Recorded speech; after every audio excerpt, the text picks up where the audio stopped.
Let me talk for a second here or two about why this works this way, why we authors have so much trouble, okay? And why this author problem exists. And it is brutal to publishers and to yourself if you do it wrong. Well, there's a difference. You have a story that's developed in your head, okay? And it's come through your fingers, and you've put it in these little black marks called letters. And these black marks are read by other people, and they manifest into a story in somebody else's head over here. Okay? Well, if you have a lot of craft skills, and everything else, then what occurs is what comes through your fingers pretty well creates the story in another person's head that you wanted to create. In essence, it's a form of mind control. You're learning these little code marks with craft, with pacing, with all the other stuff you do with everything, so that this story and the feel of this story manifests itself in another person's head. The problem is that for most of us, and for the longest time, the story in our heads, the author head, is very different than what's in that manuscript. Doesn't mean that the story's bad in the manuscript. No, it's just different. And what's important to us in our author head is not necessarily what's important that comes across in the manuscript, in those little black-coded marks.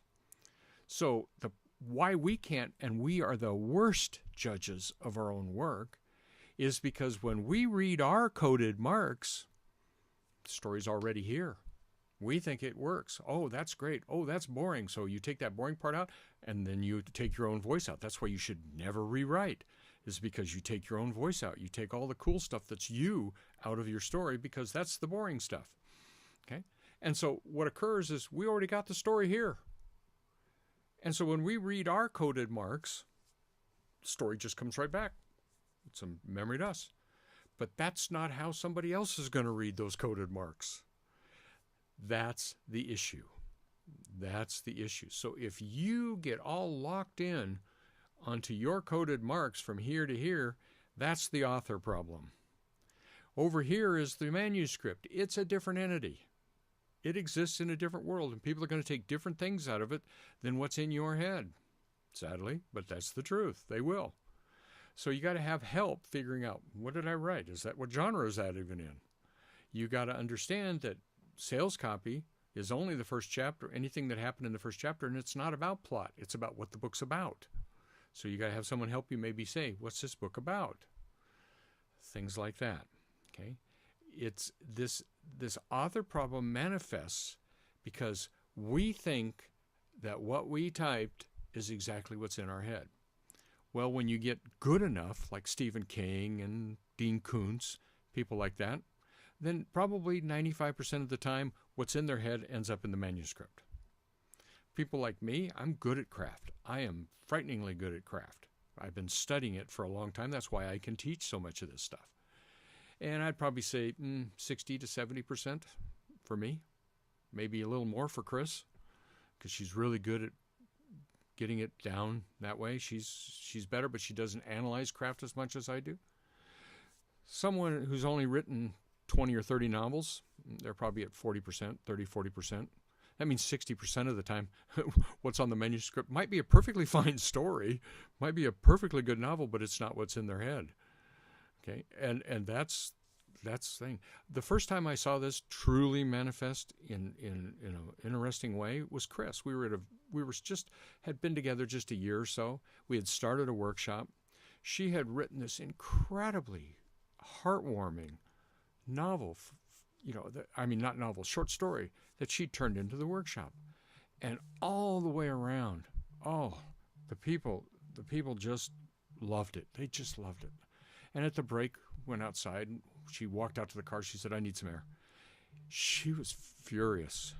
She was so mad because everybody had read this incredibly heartwarming, touching story that was going to sell without a problem. And it was, and it did, because she sold it Didn't change it, didn't touch it, because that's Heinlein's rules. You don't rewrite it. She was just in there to get audience reaction. In her mind, she wanted to write a horror story. She didn't want to write this heartwarming, touching story. She wanted it to be horrific. So what was in her head did not get to the manuscript and what everybody else read. Did not. Her skill was good enough that she made a really, really good, heartwarming, touching story, but what was up here was a horror story. And she was so mad, so mad. And I said, just calm down, mail the story, now write the story you want to write that's up here still. So, okay. And she did, and it sold too. And it was brutally rough story, but it sold too. So 2 versions, same story. One was touching and heartwarming, but that's not what she wanted. The other one was this nasty horror story, and she ended up writing that too. But she had to put it through a different set of typing, a set of black marks. That's why Chris and I are on the thing is if a story doesn't work, if it's just like throw the damn thing away. But if it's doesn't work to other people, my suggestion, and I'm continuously making this suggestion, is if you get a couple bad feedbacks on a story and you don't think the story works, publish it anyway, because you're probably wrong. And maybe you got the wrong 2 first readers or first reader. Publish it anyway. Let readers decide. And if it doesn't sell, it doesn't sell. You got no big deal. You got nothing to lose. Publish it anywhere and write it again. Write another one. Okay. I will explain how that works in the next video.